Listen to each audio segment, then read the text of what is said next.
আসসালামু আলাইকুম প্রিয় জনগণ, কি অবস্থা সবার? আচ্ছা, আজকে শেয়ার করব আমাদের এলাকার খুবই কমন একটা খাবার। আর এই পিঠাটাকে আমাদের এলাকায় তেলের পিঠা বলে থাকে, আবার পোয়া পিঠাও বলে থাকে। আপনাদের এলাকায় এই পিঠাটাকে কে কি নামে চিনেন অবশ্যই কমেন্ট করে জানাবেন। আর আমাদের এলাকায় এই পিঠাটাকে তিনভাবে খাওয়া হয়। যেমন ধরেন, পিঠা বানানোর পরে গরম গরম অবস্থায় খাওয়া হয়। কেউ কেউ আবার মুরগির মাংসের ঝোল দিয়েও খেয়ে থাকে।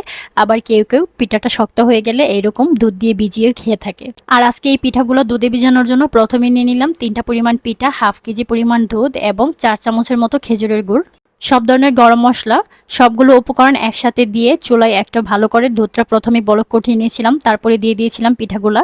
তারপরে কেটে নিয়েছিলাম কাঠবাদাম আর পেস্তা বাদাম। আর পিঠাগুলো বলক ওঠার পরে এপিট ওপিট করে ভালো করে উল্টিয়ে পাল্টিয়ে দিয়েছিলাম। তারপরে দিয়ে দিলাম কিশমিশ এবং কেটে রাখা কাঠবাদাম এবং পেস্তা বাদাম দিয়ে নামিয়ে নিয়েছিলাম চুলা থেকে নামিয়ে ঠান্ডা হওয়ার পর আধা ঘন্টার মতো ফ্রিজে রেখে দিয়েছিলাম। আর এই পিঠাগুলো কিন্তু দুধে ভিজানোর পরে খুবই তুলতুলে এবং সফট হয়ে যায়, খেতে খুবই অসম্ভব মজা লাগে।